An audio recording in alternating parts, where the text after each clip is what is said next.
Great. We've got plenty of people coming in. Hello, and thank you to everyone joining us this evening.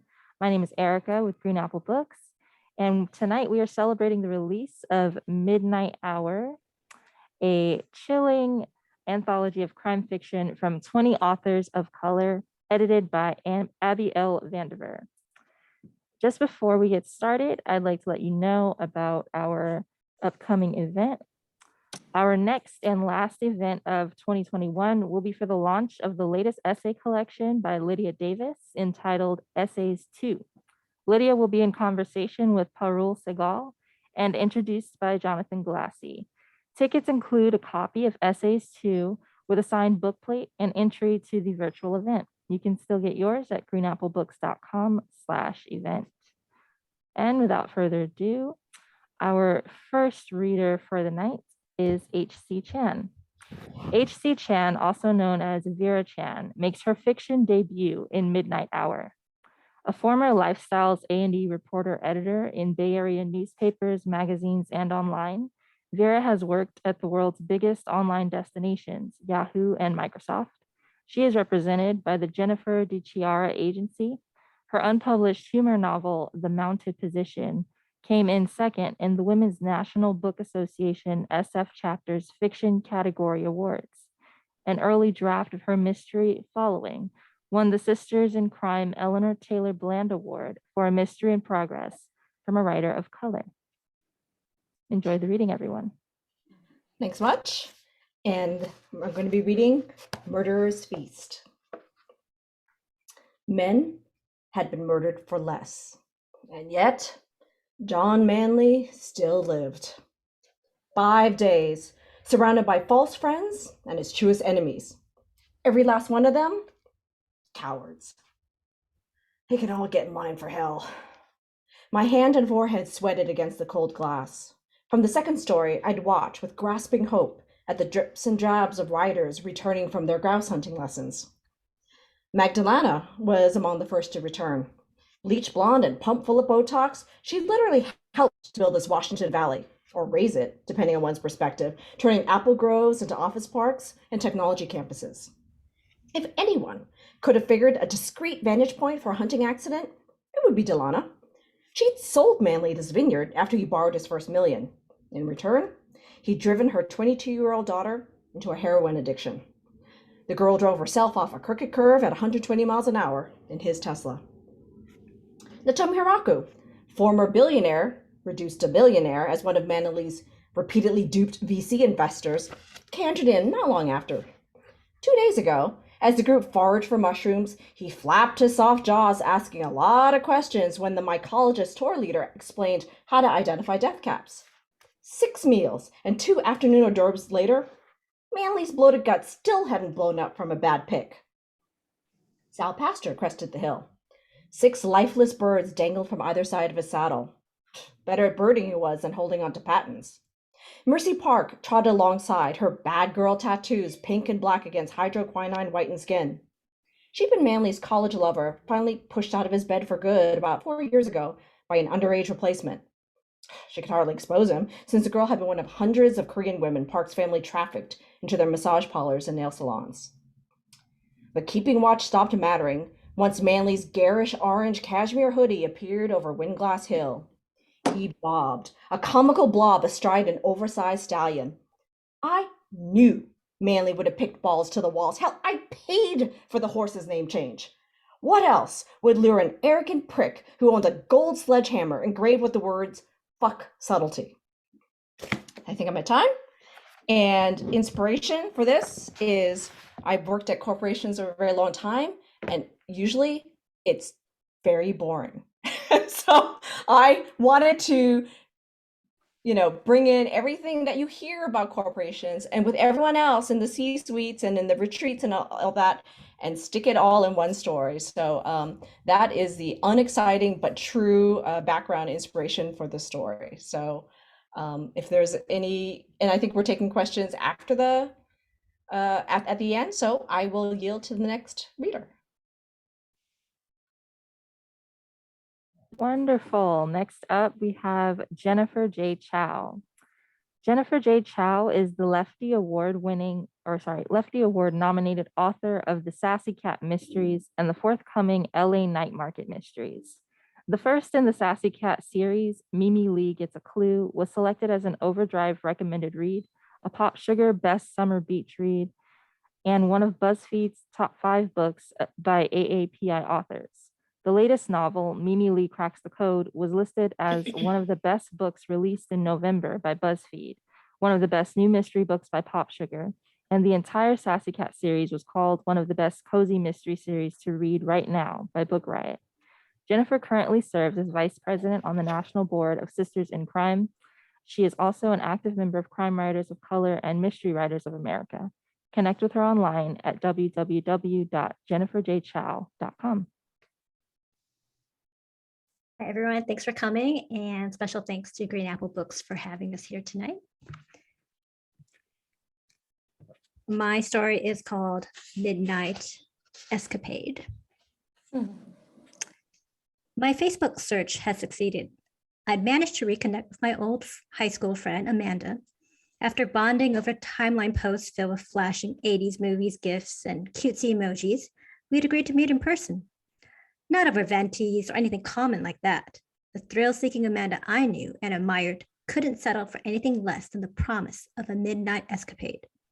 Exactly at 12 sharp in the pitch black, we planned to meet a few blocks from the secret midnight escape room. I'd finished parking my own beat-up Pinto when a sleek Beamer pulled up behind me. A sliver of a fingernail moon shone in the dark sky. I could just make out the woman's hourglass form when she glided out of her fancy car. Amanda? My voice came out cowed, a habit I developed in high school when addressing the leader of our pack. I cleared my throat. She whispered back in that signature husky voice I'd envied and tried to imitate before I realized it came from her frequent smoking sessions. Mandy? For a moment, the ghost of an image came to me, a slip of an Asian girl, with unnatural perm and goopy electric blue eyeliner with an enormous collection of tie-dye shirts. Yep, I said as I sat up closer. Up close, I saw that Amanda wore a velvet tracksuit, clothes she thought appropriate for a midnight run, I supposed. I'd gone for the night look of black activewear with practical pockets in the slim pants and lined leather gloves she chased the cold away. Her cold eyes assessed me even in the dark before giving me her verdict. She gestured at my body. Still thin as a pine needle, I see. My throat felt dry and I coughed. She didn't have to know how hard I worked to stay this size. But when did you get those ugly Coke bottle glasses, she asked. I pushed up the heavy lenses sliding down my nose. Those nearsighted Asian genes kicked in during college. I got LASIK, so worth the money. Amanda pulled out a lighter from her purse and thumbed it on. Are you sure this isn't the place? In the orange flame, I realized the lighter was the same model she'd used decades ago, but the bullet shine had tarnished the mold green. This must be it. Check the Craigslist ad twice, I said. The neighborhood with its line of cookie-cutter ranch houses didn't seem like an ideal business spot. But then again, midnight escape rooms weren't exactly common, and this one didn't seem official either. But the ad had called the experience unique and trendy, and Amanda was nothing if not the consumer of new trends.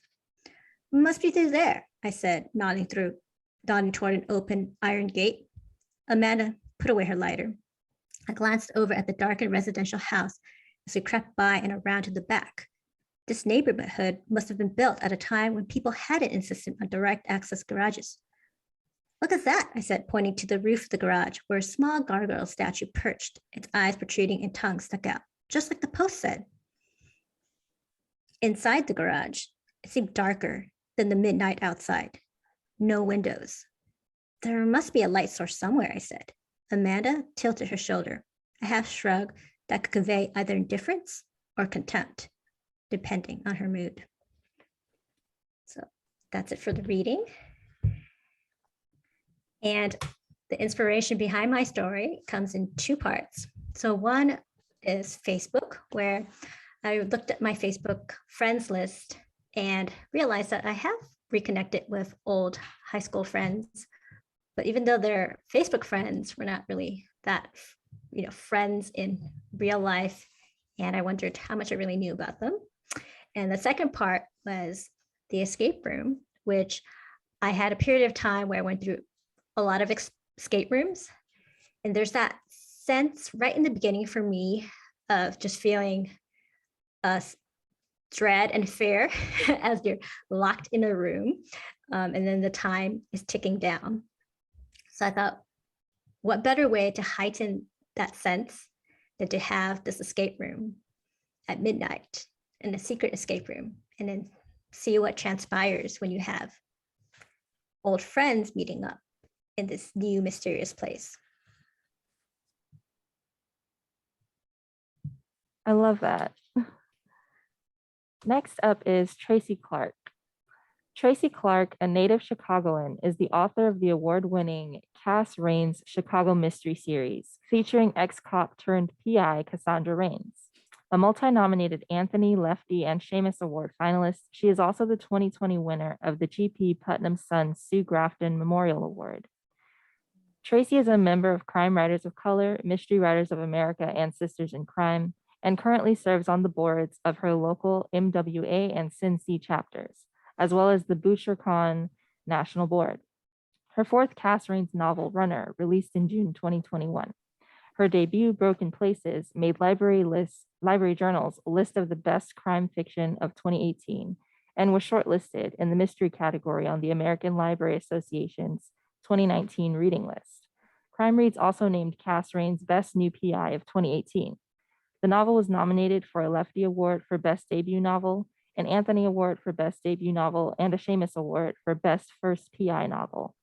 Her second Raines novel, Borrowed Time, was nominated for the 2020 Lefty Award for Best Mystery Novel and won the 2020 G.P. Putnam Sons Sue Grafton Memorial Award.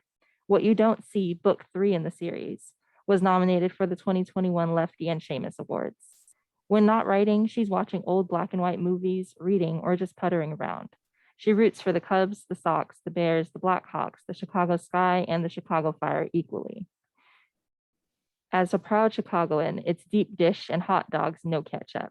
Vegan schmegan, and she can toss a fictional dead body anywhere and make it work. Dare her. All right, I'm glad to be here. I will be reading from my story, Lucky 13. Henry Pierce made his way up the quiet street, a bag of groceries light but cumbersome in his arms. He walked slowly, mindful of the icy sidewalk and the slush beneath his feet. He was of a certain age now, not as sure-footed. Caution was the ticket. He wasn't feeble by any means. He got around just fine for a man of 62. Still to himself, as the old folks like to say. But 62 was not 22, and ice was ice. He stopped a few feet from his cracked front stoop and glowered up at the old frame house, then turned to scan the raggedy block, his eyes narrowing, his look accusatory. He would have to say, if he asked, that he could just about smell its despair, his cowardly resignation.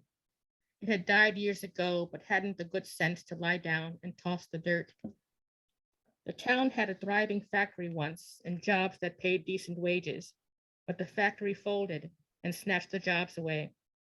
Now the town was as close to nothing as nothing could get.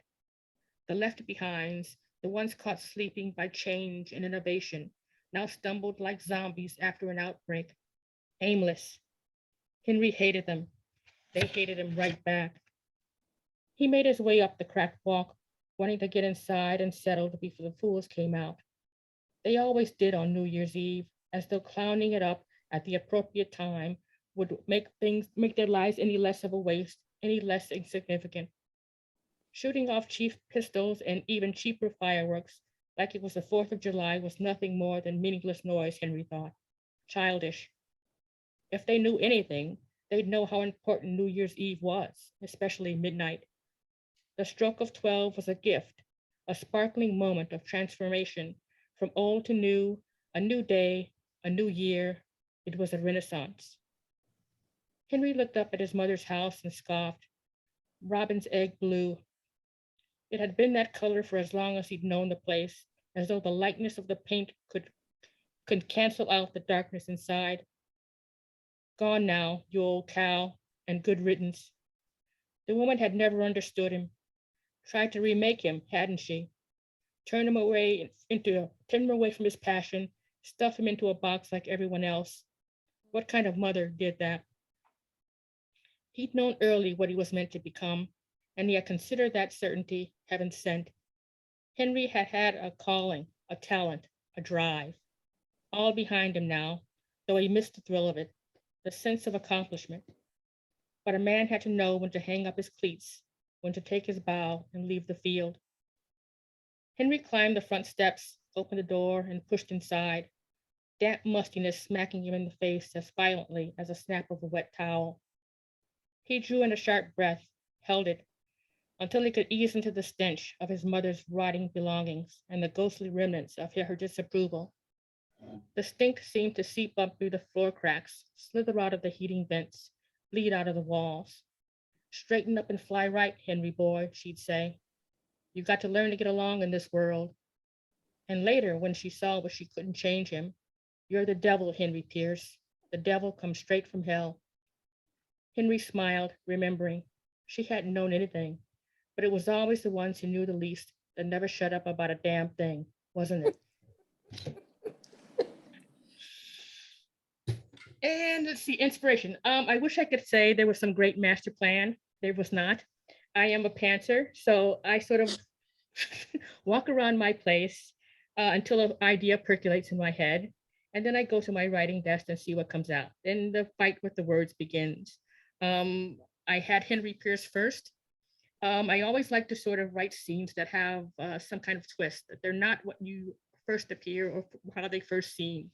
So I had Henry Pierce first, then I sort of built the story around him, and I think it came out pretty well for only my second short story. This is just my second. I'm usually sort of long form kind of a person, and short stories is a sort of a specialized skill. I give all the props for people who do it well, and that was it. And the deadline helped. The deadline helped. Great. We've come to Delia C. Pitts.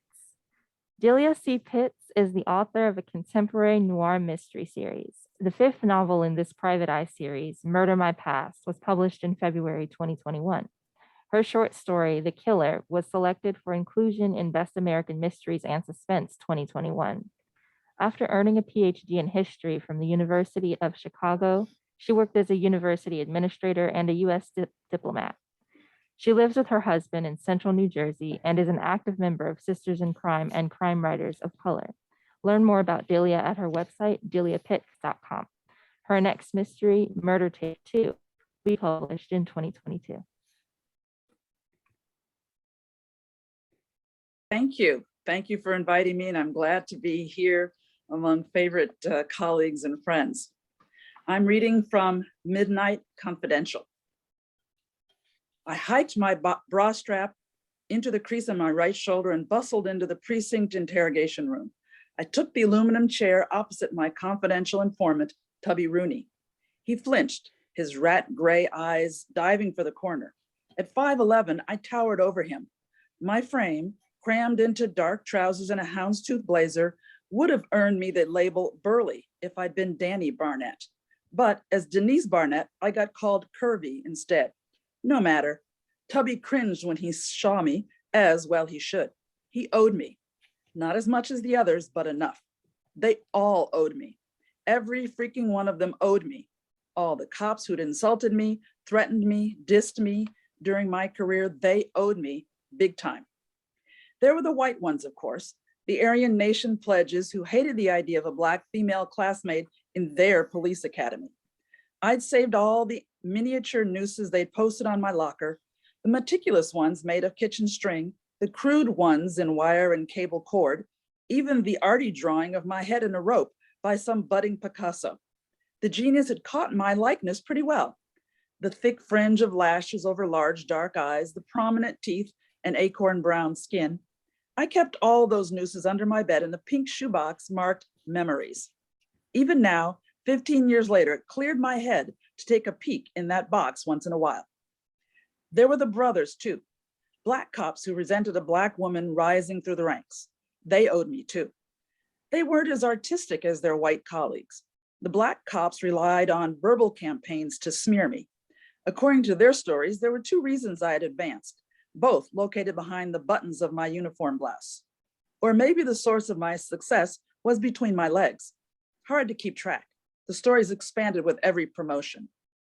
My favorite moment was when Thomas Perkins and Everett Willis, two Black cops I'd imagined were friends, dropped their damp towels in the locker room as I dressed after shift. Even semi-erect, Perkins was the more impressive of the two. I'd made detective first class 8 years ago, 16 months after Tom Perkins was promoted to lieutenant. We got along fine in his precinct. I cleared my cases, rounded up the requisite number of suspects, even pried a few grateful words from grouchy civilians. My numbers made Perk look good, and that's what counted with the brass downtown. Lieutenant Perkins had no problems with me. I'd never held the nudies show against him. But every day I prayed that his bulging eyes and dull skin were signs of an impending stroke. I had my own way of collecting on the debt owed me. From the start, no one had missed the dime bags of coke I pocketed when breaking corner dope dealers. So, a few years into that petty trade, I graduated to lifting bricks of heroin after each major drug bust. The evidence lockup was crowded. If a few kilos disappeared before I turned in my haul, I was just making more room on the shelves. I got rich, far from Hollywood rich, but comfortable. Not that anyone noticed. 10 years on the take, and I lived in the same one-bedroom walk-up, drove the same dented blue Honda Civic, wore the same no-name crepe shoes from the discount shoe warehouse, no bling on my neck, no deluxe cruises to places I couldn't pronounce. I had bought a full-length mink coat 4 years ago, but I wore those glossy black female pelts only around my own place. I needed a bathrobe and the mink obliged. I'd never taken the coat out for a stroll, not once. I'd spent most of my take putting my dead sister's 3 daughters through school, one to Yale, one to Meharry Med. The third one had finished a cosmetology certificate program. Her gratitude came in the form of a free wash and flat iron press every other week. At 44 years old, my life was fine, crooked but low key, until my snitch Tubby Rooney got caught in a street sting the first week of June. Tubby was a brown-skinned squirt who held up lampposts on several busy corners in my precinct. He watched, scratched, hustled, and kept me informed on local transactions, dope, guns, counterfeit purses, often before they happened. 2 years ago, thanks to Tubby's tip, I'd helped break up a major smuggling ring that trafficked girls from Central America. Perkins got the commendation in a big ceremony at Police Plaza 1. I got a coupon for dinner at Verona's, a Tony seafood restaurant downtown. My niece, the hairdresser, and I enjoyed a great 4-course meal on the city dime. Tubby Rooney shared his news and views with me in return for small cash donations. I also turned a blind eye to his shoplifting and panhandling. Tubby wasn't vital to the success of my secret operation, but he was a key component. I knew plenty about Tubby, but he knew too much about me, about my drug connections and secret sources of income. If Tubby spilled, I was cooked. So when I read the intake report on Tubby's arrest, I volunteered to conduct the interrogation. I convinced Lieutenant Perkins I was the right officer for the job. I said I could get Tubby Rooney to open up because he trusted me.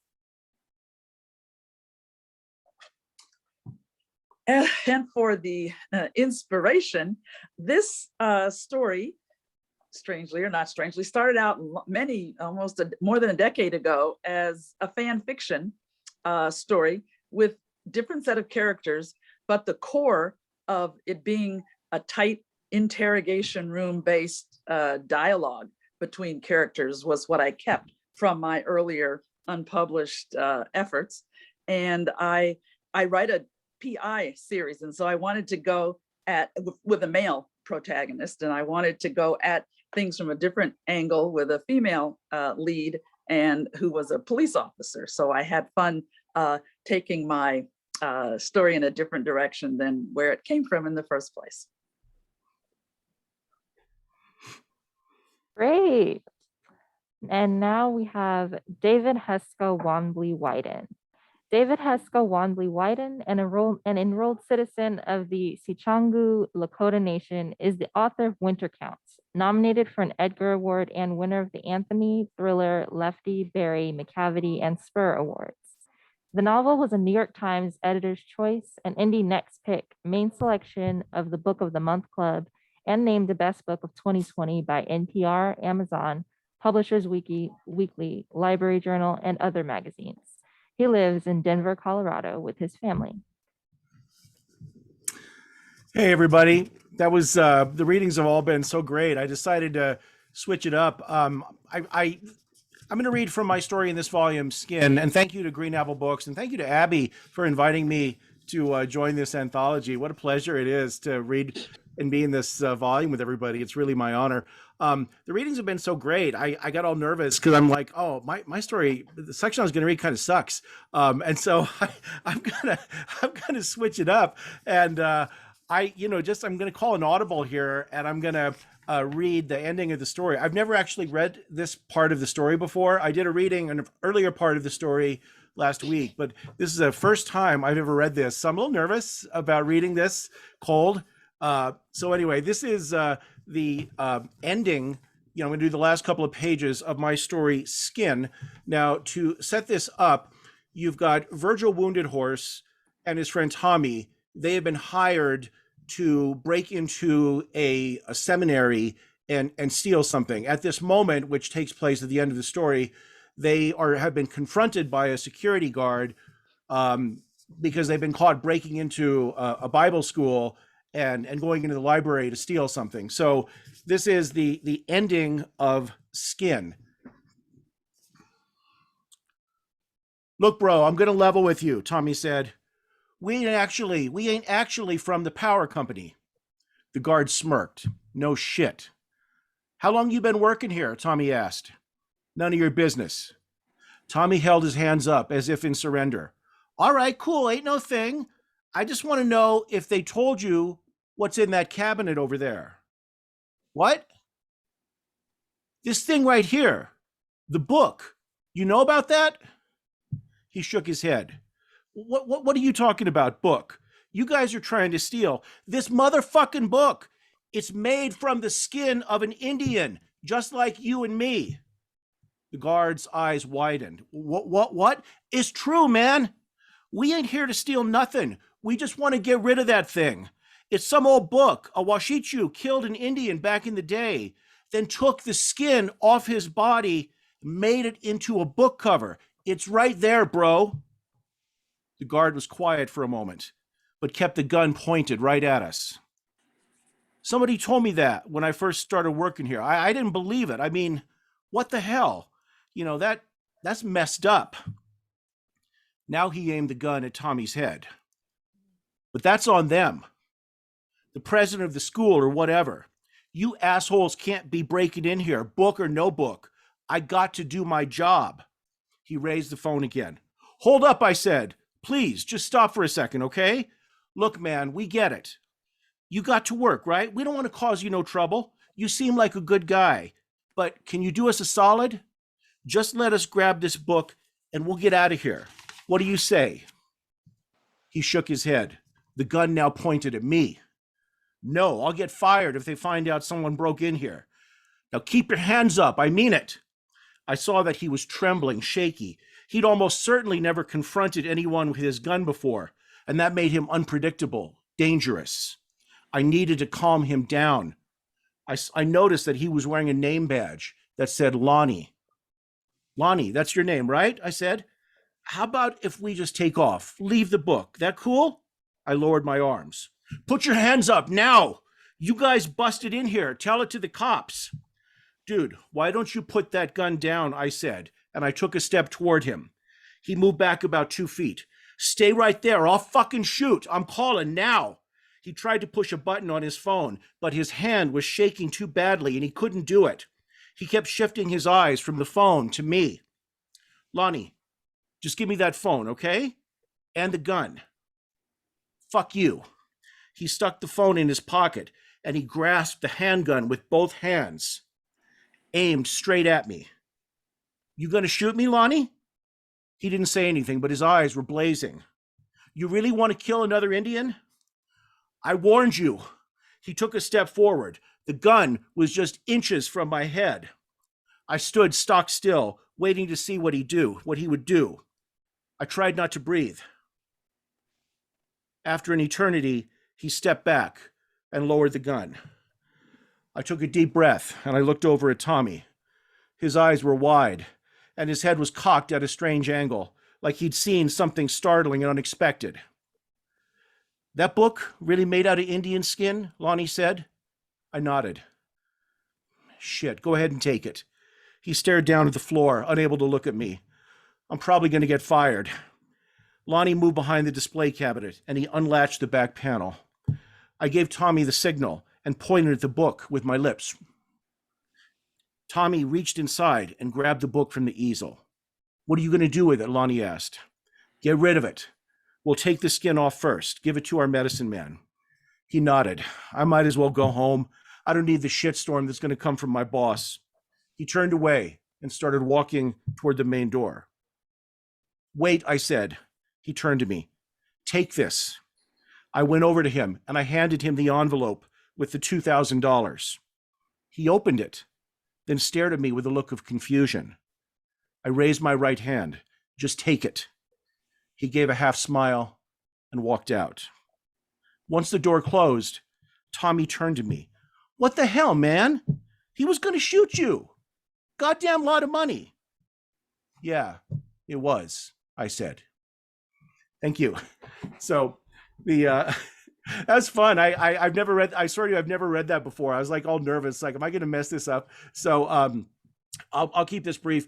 The inspiration for this is a real incident, if you haven't guessed this.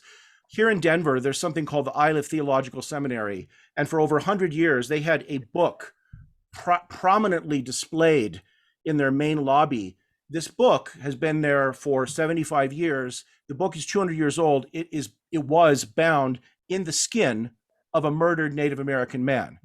And for dozens of years, activists tried to get the school to get rid of the book. They finally succeeded, but I have taken this incident and fictionalized it. So thanks, guys, for giving me a chance to read it. That was really good. And finally, we've come to the editor of Midnight Hour, Abby L. Vandiver. Wall Street Journal and USA Today bestselling author Abby L. Vandiver, who also writes as Abby Colette, has always enjoyed writing. Combining that with her gift for telling stories and love of mystery, she became an author. A hybrid she has written as an indie as well as a traditionally published author. Abby has penned more than 25 books and short stories. She writes cozy mysteries with Penguin Berkeley, including a deadly inside scoop and a game of cones in the Ice Cream Parlor mystery series. Abby resides in South Euclid, Ohio, and enjoys spending time with her grandchildren and facilitating self-publishing and writing craft classes at her local library. Thank you. Glad to be here. David, you did a really good job. Everyone did. And of course, I have to follow all of that. And thank you, Green Apple, for having us. It's late for me here. I'm all the way on the East Coast. So it's hard to stay up. But with all the excitement from the story, I'm going to read from my story. It's called The Bridge. He'll be dead by midnight, and I'll meet you at the bridge. That had been the plan. Probably not a good one, but it was what we had come up with. The bridge was old like me, the area dark, and while it was abandoned, it was near a main thoroughfare. A truss faded, black painted steel, the top and bottom cords rusted and dismantled, the floorboards uneven, some ripped out, and the vertical and diagonal poles dangling and scattered about along with the rivets that used to hold it all in place. The waterway underneath had long been dried up, and beyond it, nothing. Littered debris-filled grounds, abandoned buildings, no place to hide, no place to escape into, nowhere else to go from there. If we were seen or chased, we'd be trapped. Well, I would be the one trapped, chased, because I was the one who was going to kill someone. I can't, not anymore, she had said, not one tear dropping from her glistening eyes. He's sucking all the air from me. My insides have shriveled into a tiny, hard ball. She folded her fingers in, making tight fists. There will be nothing left of me, her voice fading away. I could barely hear what came next. You are my only hope. She spoke in a strained whisper. The only way I can get out. I grabbed her hands and held on to them, willing her my strength. Leave him. He won't let me do that, she said. He'd rather see me dead. Her whole body trembled. He'll kill me first. She buried her hand in her hands. I swear, she sobbed, he'll kill me. But it was she who had the murderous intent. I met Evie at the Red Door Saloon. She occupied the lassie of the long oak L-shaped bar that ended at the wall, pushing her body into it as if she wanted to disappear inside it. Hunched over a drink, it seemed she'd given up and given in, waiting for that dingy wall to suck her through. The rest of her said she wanted to be alone. So I went over to say hello. I've been there, I said as I slid onto the stool next to her, but I found my way back. There's no coming back from where I am, she said, not looking up from her drink, the ice tinkling as she stirred it with a little red straw. Talking about it helps. She sighed and pushed herself further against the wall. Talking is what got me into it in the first place. And maybe talking can get you out. For the first time, her eyes met mine. There's no way out. I saw it as soon as she looked at me. At least I thought I did. A flicker in her eye, something lost inside, trying to get out, a small glimmer of life. It seemed to be overcome by an emptiness that was trying to consume her. I thought maybe I could help free her soul. But it wasn't emptiness inside her. It was a darkness that dwelled in a soulless hole. There hadn't been one spark or measure of anything good. Nope, I didn't save her that night. She consumed me. Evie had a small frame, narrow hips, but enough cleavage showing in her low-cut shirt to make any man's eye wander. Eyes red from too much drinking or too much crying. I wasn't sure. I misspoke, she said, after I brought the next round of drinks. There is a way out. She turned to me and stared into my eyes. One way. Now I was on my way to kill her husband. I don't know how long I read, but that's my story. I don't know what the inspiration for the actual story, but I was learning to write a short story when I wrote the story. I always admire people who can write short stories and get their point across in just a few words. I'm not good doing that in writing or in talking. It takes me forever to tell you what I need you to know. But I wanted to learn it. So I practiced, and that was something I came up with to practice. And I think it was the first one that I written that I could get under 5,000 words. And so that's about my story and about all the stories. So all the stories were sent to me as an editor. I didn't pick and choose stories. Whoever decided they'd sign up for the anthology, I was happy to have. And I knew we had a great writers in the ones who had volunteered to contribute a story. So I didn't worry about, oh, this story won't be good, or oh, this story won't be good. It's just that I was upset I couldn't put them all as, the first story, because they were all that good and I knew the readers would enjoy them. So the editing process was not me picking stories, just me going through the stories. I think maybe I sent one or two stories back for major revisions, as if I know about those things, because I'm not an editor. I'm just a writer and a reader. And so they sent it back, and the other ones, maybe I sent little things like, did you mean this here or did you mean that there? So it wasn't hard to do at all.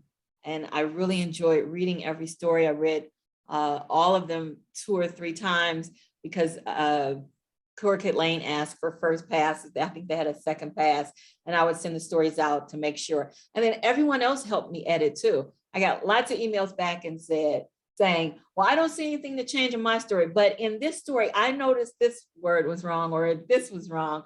So I had lots of help editing, which I need because I am not good at paying attention to anything I'm supposed to do. I don't know if it's old age or what it is. So I was happy to have that help. Happy to have the stories to contribute.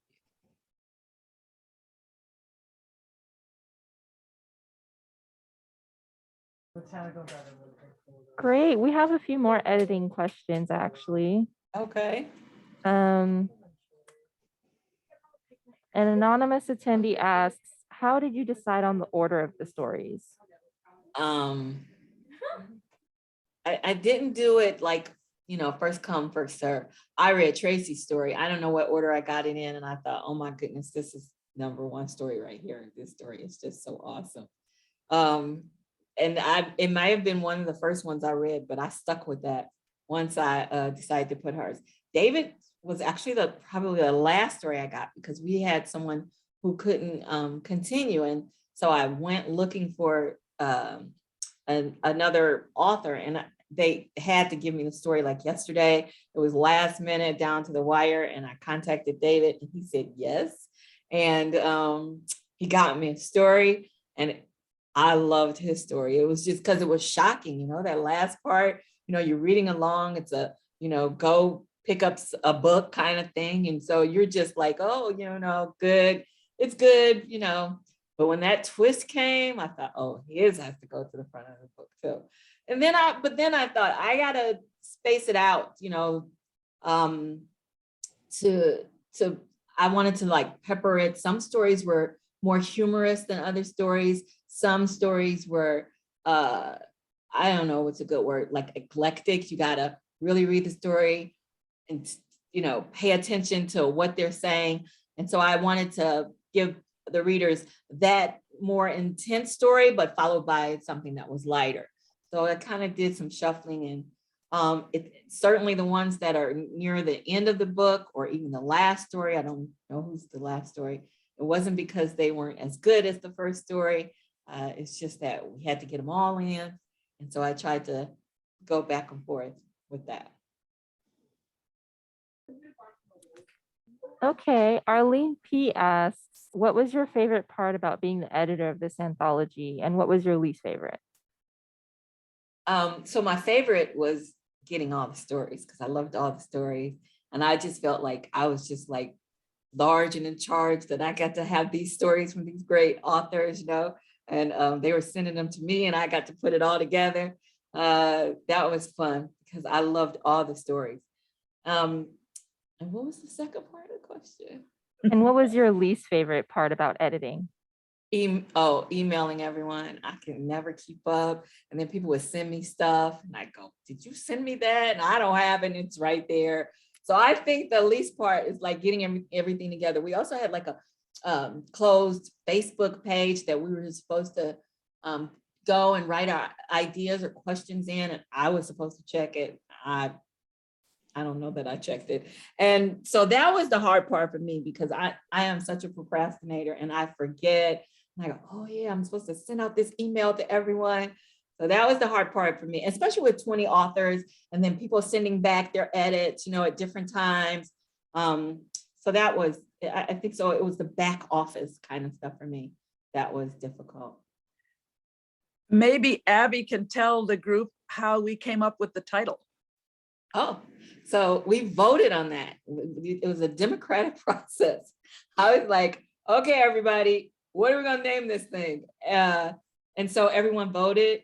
I didn't have anything to do with what came up with. I didn't try to dictate, I don't think anything other than I wanted it to be crime stories, try not to write a cozy, try not to write what you usually write. Let's make it sort of like a crime thriller kind of thing. Everyone didn't stick to that. So you see what great leader I am. They just kind of wrote what they wrote. But we voted on stuff. We voted on that. We kind of voted on the cover. We got pictures. We voted on that. And that's how we came up with it.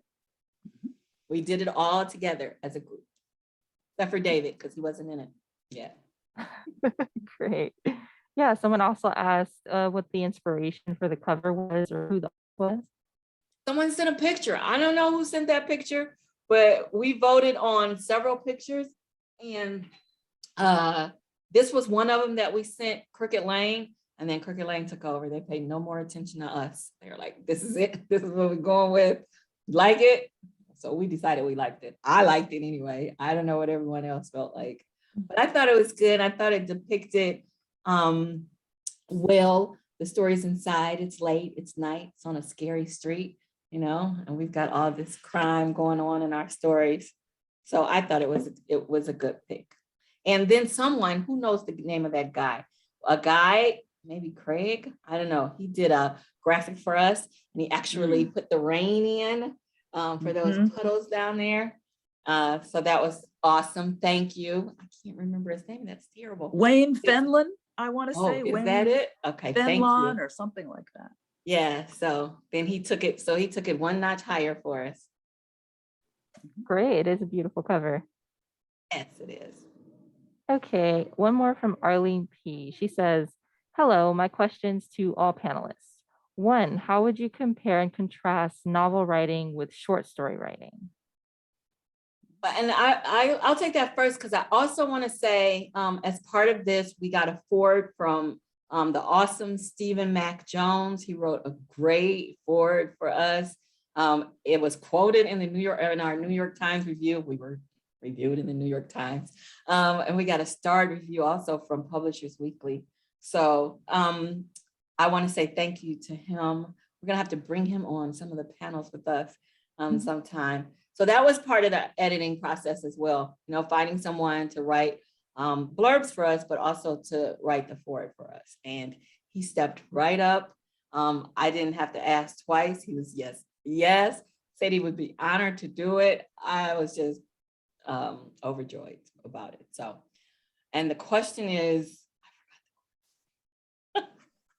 oh, the short story and the novel thing, right? Right. How would you compare and contrast novel writing and short story writing? So short story is hard for me. I had to learn it. I think people who can write short stories, didn't I say this, are genius, because they can get what we usually do in 80,000 words into, a few thousand words. Some people write that flash fiction at 750 words. So for me, it was difficult because it was a learning process for me. Some people do it the opposite way. They can just tell these short stories, pack all this information and turns and twists and suspense into it. And then, they have a harder time expanding that and making it into, a 75, 80,000 word novel. But for me, the novels are easy because I'm long-winded, in case you couldn't tell that, but tonight. And so it's more of I want to say chore, but not in a bad way, for me to write a short story. And then we'll let Tracy take it next. Hey, Tracy.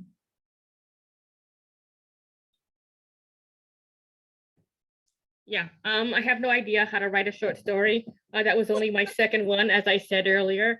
I just it's kind of like spaghetti. When you cook spaghetti, you sort of toss it against the wall. That's how I write.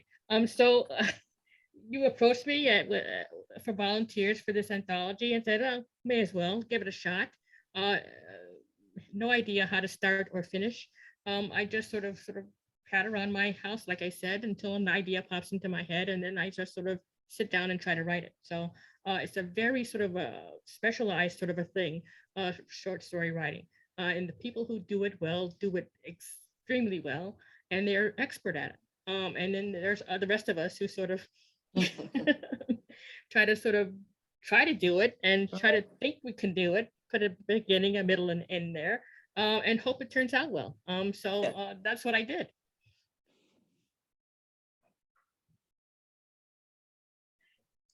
I could take it next because I'm the unpublished author. So therefore, one of the Not things anymore. Oh, that's right. That's right. I'm no longer aspiring. I am inspiring. No, I'm just kidding. But so thank you. Well, actually, one of the things I want to talk about is that because my background is in journalism and I've written like feature stories, I've written radio scripts, I've written academic papers and whatnot. So it's like this kind of different type of muscle that you have to use. But it is so helpful to just have read. I was always a huge fan of short story anthologies when I was growing up. I also read like Thackeray and Dickens, who goes on and on forever. So, when I wrote my first manuscript, it was like, I'm not going to tell, okay, it was 100,000 plus words, and you're supposed to be like 80,000. So I could have sold extra words to people. Like I could have rented out words. For me, the short story is it depends on what type, right? There's so many infinite types of short stories. And for me, I did what I call corporate noir. And I felt like the way that I was writing, like I was writing with a hammer. You could hear rhythm, boom, boom, boom, boom. And so that almost dictates, like if you can listen to that rhythm, whereas a novel, there's a risk of like, I'm going literary, I'm going poetic, I'm going funny. And then you can, sort of kind of drift off where there's a discipline that short story definitely imposes upon you. And in some ways, depending on what types of short stories, especially literary ones, it's like you can almost be plotless. Not really, but almost, right? And I'm going to kick it over to David because I want to tell David, like, I have never been to a reading where someone read the ending of their thing. What? What? So now I like, okay, so he's going for the prequel approach. Like, you will want to read the prequel of that story. So. Oh, well, thank you. I wrote the ending. I read it just because I don't know. It seemed maybe more exciting, and everybody was doing so great. I'm like, I gotta kick this up a few notches. But I'll just offer a few words on short stories versus novels. I love the long form as well. But I do love short stories. And like Tracy, I hadn't written any in a long time, years, in fact. And so I had to kind of like remember how to do it. But some of my favorite short story writers were Walter Mosley, Dennis Johnson, Raymond Carver. And so I went back and I read those, which was exactly the wrong thing to do, except maybe for Walter Mosley, because the literary short stories are more of kind of a slice of life, like you said, kind of plotless. And that's not what I'm writing anymore, And so I tried to impose sort of a minor arc. You can't get an A story and a B story and a C story going in a short story. You have to do just one, at least in my short story, one plot line. And so I kind of took what the lessons I learned from writing novels and compress them into the short story. So anyway, it was fun, and I had a great time, and I had such fun with this one. I've written 3 more that are coming out in various anthologies. So I can add from a entirely different perspective. Before I wrote my first full-length mystery, Private Eye Mystery, I'd written more than 60 short stories in the form of fan fiction, and had posted them on various big fan fiction websites. And so I had lots of feedback on my stories. And I think over the years that I wrote them, I think I got better. Anyway, I heard from a lot of readers, some of whom were fans, most of them, and some of whom weren't so fanish about what I'd written. But it was a very challenging school, if you will, of learning to find out what it is about that you can do in a short amount of space that can move your reader, can either excite them or scare them or turn them on or revolt them. And you get all that kind of practice doing a variety of short stories. So I sort of came at this from so for me, it was harder to stop being so spare and terse and move into a more expansive way of writing to get to a full length 70, 80 or 90,000 word novel. And I'll take this question too. My experience is that it's very different, and especially because the theme was so different. The midnight theme and the crime fiction. I mostly write cozy mysteries, which are very much opposite. And so it was a big challenge for me to first to condense it into such a tight way and to make almost like every word count in the story, and to have those twists, and just like the pleasure of crafting a story. I think that was difficult. Cozy mysteries tend to be more lighthearted and usually run in series. So it's really condensing it to make it a short story.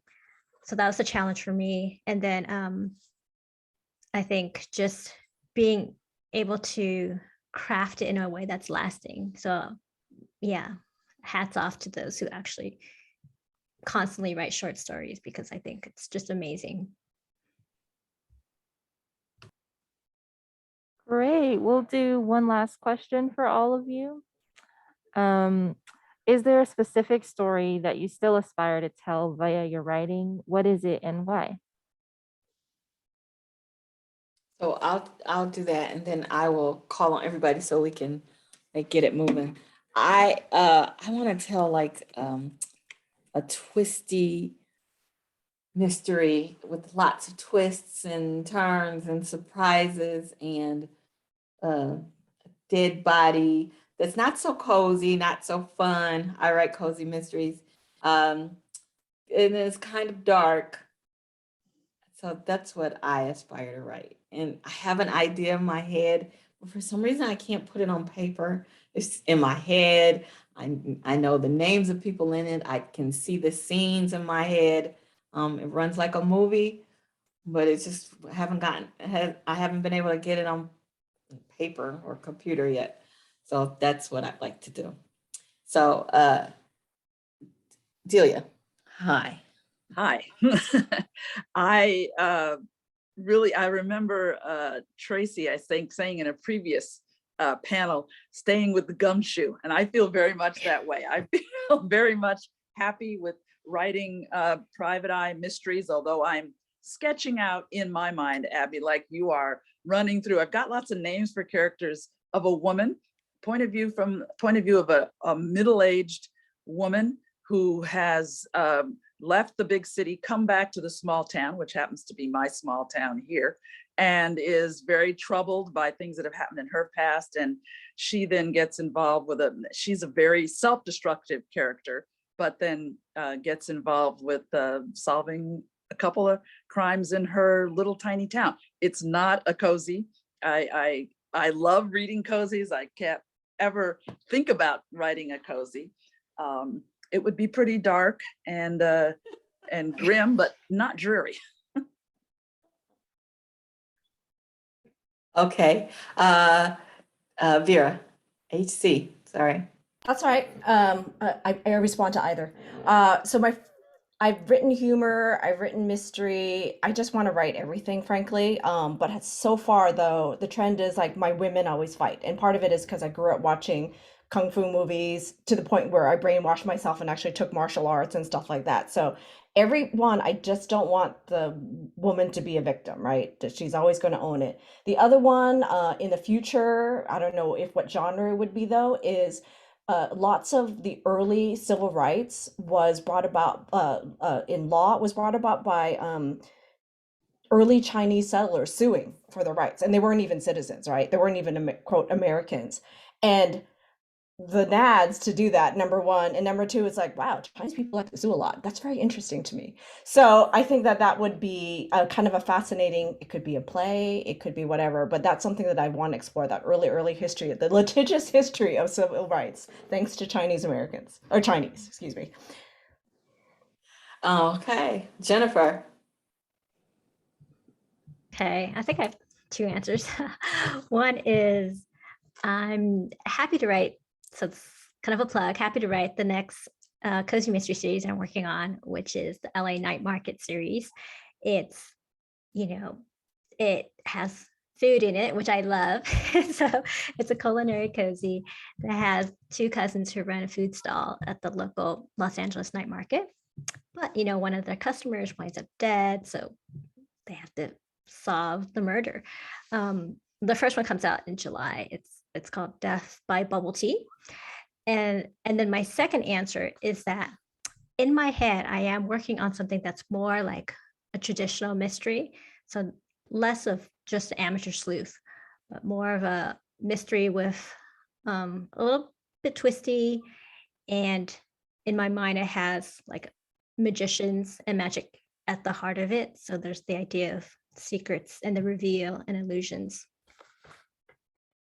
Okay, well, I am currently reading that first night mystery, and it draws you in, pulls you in, holds you there. It's very good. I'm enjoying it. So thanks for writing that, even if you move on to something else. David. Oh, hey, well, Hey. what I am hoping to write in the short story form next, I am currently working on the next Virgil Wounded Horse novel. So I'm working on that. But in the short story form, I want to write a more true noirs. I do have a noir short story coming out in Denver Noir, published by Akashic in May of 22. The one of the newest volumes in the noir series that is so great is coming out, and so I have a cool story in there with a new character, Griff Germain, who's a down on his luck Native American attorney in Denver. So this is probably the closest to my own experience, and I feel, that is a departure for me. And I'm editing a cool new series. I can't really tell much about it yet, of Native crime authors, but I can tell you it's got like Pulitzer Prize winner, 3 National Book Award nominees. It's going to be great. All of them writing, crime fiction. And so I'm going to be doing a story in there as well too. I think I'm going to return to Griff Germain, the Native American attorney. So thank you for that question. Thank you. I have a short story coming out in a noir series too. They're finally doing a Cleveland. I'm in Cleveland, Ohio, noir. So I was asked to be in that. I have an idea that I just actually got from someone who said something earlier to do, and I made a note so I won't forget because I haven't written the story. It's only due December 1st, so I'm good. Okay, so Tracy. I think like Delia, gumshoe writers are either born, they're not made, they're born. You're born to sort of be a PI writer. You sort of innate cynicism. So my goal is to write the perfect PI story. The perfect sentence, the perfect character, the perfect plot, the perfect PI story that will stand the test of time. Now it might take me 2 years or 5 years. It might take me forever, but that's my aspiration. I always tell people no one can write a perfect story. So you're gonna make me go back and tell everyone that I've told that to that I was wrong. I'm gonna go for it. Go for it. And so I can tell them, read Tracy's story. You will find the perfect one. We have just one more question for HC Chan. It is, can you talk more about how your study of martial arts has informed your characters? To be pugnacious by nature. I mean, it's patience, technique, just kicking ass, just like go for the jugular. When you attack someone, push their nose into the brain, like, practical tips. And I will say, one of the things, if I ever had gone into movies, I'd always wanted to do if I was ever a producer, I always wanted to do a series of action movies where you kind of like an Alfred Hitchcocky thing, but like there's some action scene that happens, and then this Chinese American woman just walks out of the grocery store and somehow just punches someone out, like the villain or whatever, and then just leaves, and you never see this character again. Then you see them in Taken, and you see them in Dune, and then you see them in Star, that I would love to do. So that really didn't answer your question whatsoever, but I think that I will say that a lot of my style is actually influenced by Kung Fu film and Hong Kong film. And then if you look at just Asian film in general and Korean film and the different types of cinematic storytelling, I think that in and of itself has been very influential in some strange ways that I still don't even fully understand. But end of it is just go for the jugular is what I've learned. Great. And on that note, I think we will close out. Thank you everyone for joining us this evening.